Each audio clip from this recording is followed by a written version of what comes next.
Hi, my name is Eddie McDonald, and I'm here to try and show you how to replace the processor and the heatsink. I currently have an AMD FX6300 I think it is, quad core 3 GHz processor that comes with a stock fan, and what I'm going to replace it with is the AMD FX6300 Black Edition, running at a base speed of 3.5 GHz, 6 core this time.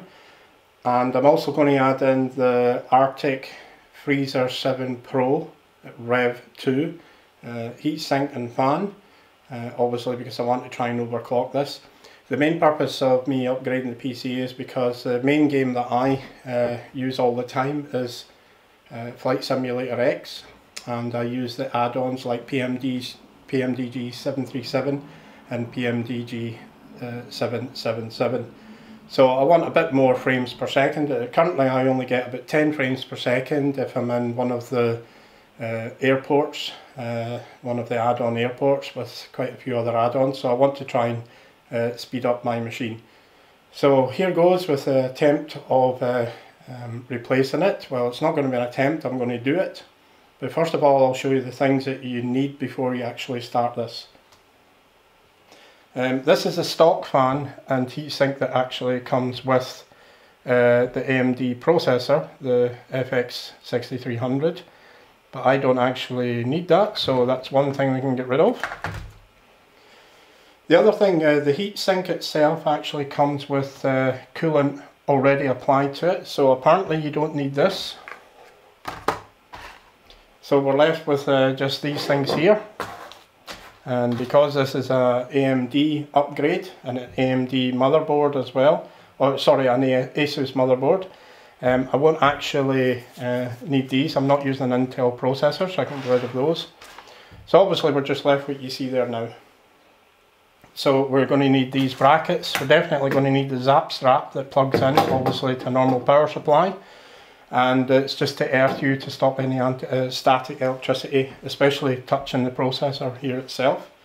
The heatsink, it seems to be quite easy to fit, so I'm just going to go through that and how you fit that as well. So first of all, I need to prepare the machine and take the side cover off and just get down to it and get this replaced. As you see, I've got my zap strap on here and it's plugged into the mains power, but the mains power isn't switched on. All you need is the earth, and that's what this does. The other thing you can do is touch the case. Just touch the various parts of the metal parts of the case, and that will release any static. Now the first thing I need to do is to remove the old heatsink here. So what I'm going to do is just pull out the plug. Okay, plugs out, and then there's these levers here to release it. You can see that lever there. And just fiddle them out of the way.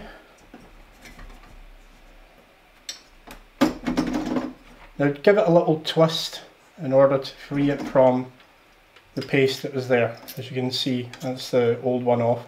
Now the old one looks almost identical to the one that comes with the FX6300. So I'm just going to set this one aside. You can see there, sorry, the paste, it's actually quite sticky and tacky now. So I'm just going to remove that. And then obviously we've got the processor here to remove as well. So what you need to do is there's a little lever just here. You just need to push it to one side. And it just lifts up.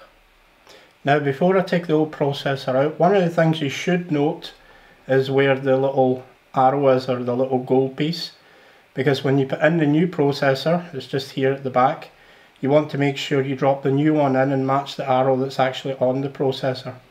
Now obviously I would never touch this processor with this screwdriver, because the screwdriver has got slight magnetic qualities.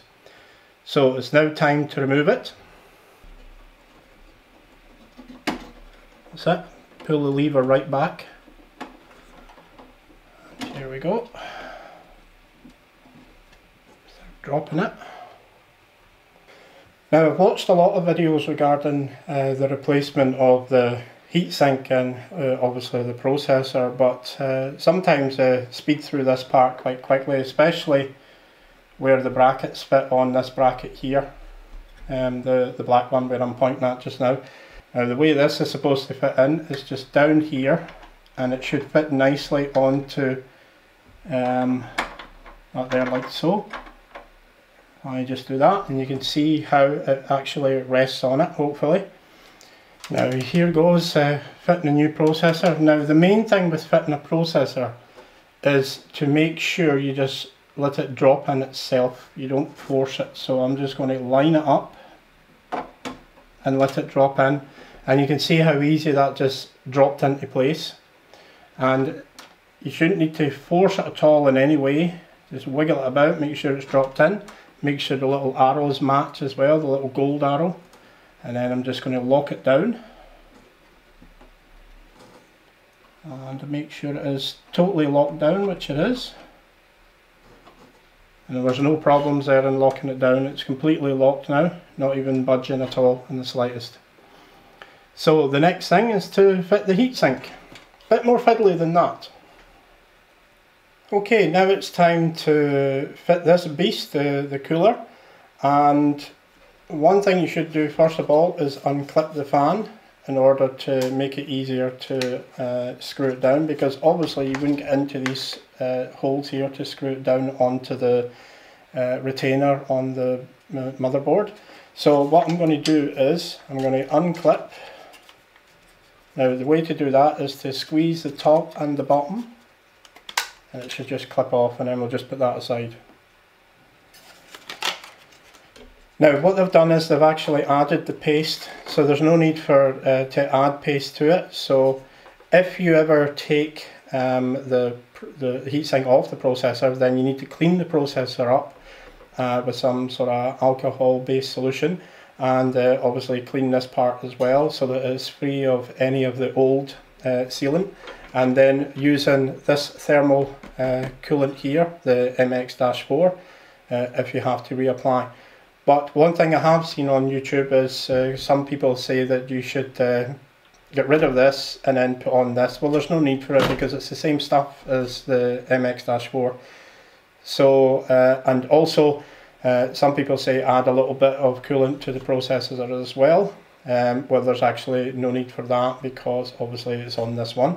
So what I'm going to do is just apply this directly to it without using this. So I'll keep this in case I ever need it, in case I have to take it off, and then maybe with the other processor I've got another machine I could use it in that. So I'll put it aside anyway. I bought it just in case, but I'll put this aside because I don't need it now. So you can see I've fitted the little brackets ready for mounting this processor, sorry, this heatsink. And this is going to be the most fiddly bit, especially if you're like me with a shaky hand. So I've sat them down there just now because they actually go underneath these brackets, not above them. So let's go ahead and do this. And I can only fit this two ways. So the fan's going to go on here. I could fit it this way if I wanted and blow the air down the way, but that'll blow the hot air onto the graphics card. So I'd rather blow it up. And if I just drop this down as evenly as I can onto the processor, and then the tricky bit is to try and screw these brackets in. Many ways of doing it I've seen on YouTube is to put the little screws, put this brackets down and then put the little screws in here and try and fit them in, but the best thing I thought was to fit the brackets first and then put the heatsink on. So if you fit the brackets to this little bracket here that's on the actual heatsink itself, but we fit them very, very loosely. I fitted them too tight, and then seat it on and then just screw them down so that it doesn't move. And that's what I've done here. It doesn't move at all, the heatsink, so you want a nice good connection. And don't tighten it too much because you don't want to damage the processor. And I've got it as tight as I possibly would want it. It's not moving the slightest. And that's how you would fit the heatsink. So the next thing to do is to fit the connector for the fan.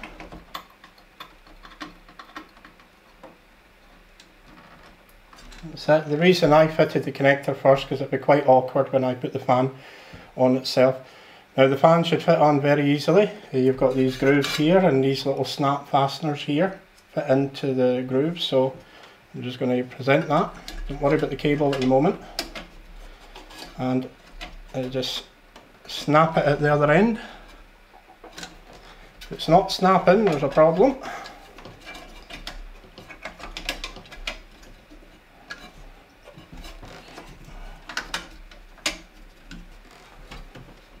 Getting there. No, not quite. I think that's it now. Fan is fitted.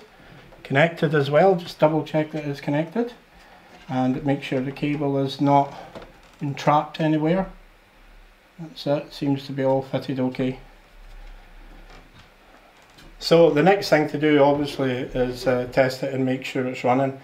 Now I did see one video on YouTube and the individual said that this fan wasn't working, so just make sure the fan is working. When you fire it up, get ready to switch off again just in case, because what you don't want is the processor to overheat. But obviously the heat sink's on, so it'll take some of the heat away. That will give you enough time to switch off. So that's it. I've fitted the processor, the new processor, the FX6300. And I've also fitted the Artic Freezer 7 Pro Rev 2 with a fan. And remember the little tip that I gave you there with regards to the brackets, it will make it a lot easier. So now all that remains for me to do is to test this and keep my fingers crossed and hope everything works, because this is the first time I've ever done this. One thing that did happen when I first fired this up was the fan wouldn't work properly. It spun up and then stopped, and then I got a warning and I had to quickly switch off the computer. But I was ready for this. I was standing nearby the switch before I went into Windows, and I managed to switch it off in time. I think the problem lies in the BIOS.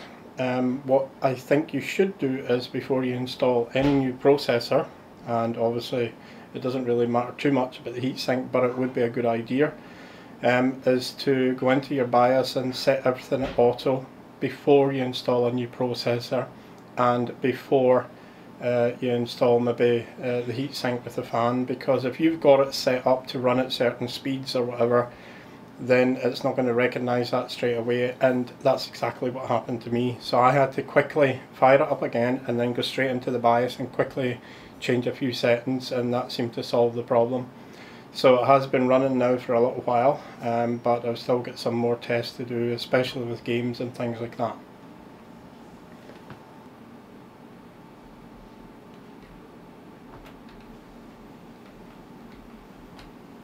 So I'm just going to nip into the BIOS just to let you see the settings that I have here. So if we go down to system configuration, I've already played around with this, and I've set the processor at 4 GHz.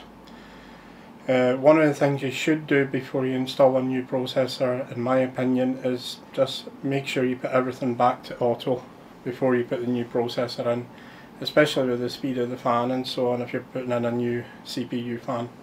So if we have a quick look here and into the first one here, you can see I've changed it at the top there to 229, that takes it up to 4 GHz. I'm using manual rather than profile, and I've just left everything else auto. We'll jump across here to hardware monitor configuration. So like that, you can see how fast the fan is running. When I first installed it, it would only run at something like 600, 700, but it seems to settle down at 1000, as you can see there. And the current temperature is 39 degrees C. Now remember, I've overclocked it to 4 GHz, and I've set a minimum limit at the bottom there to 600 RPM. Okay, I've now booted into Windows, and I had a slight problem when I booted into Windows. I checked with Windows Task Manager if all 6 cores were there, but they weren't. So the way to sort that is to click Start and then type in msconfig.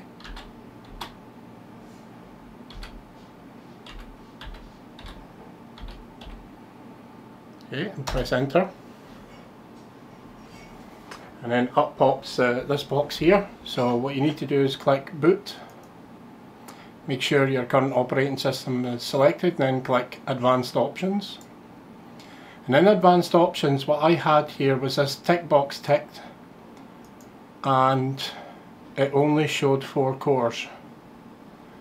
So I unticked it, and then obviously rebooted the computer, and it recognised the 6 cores.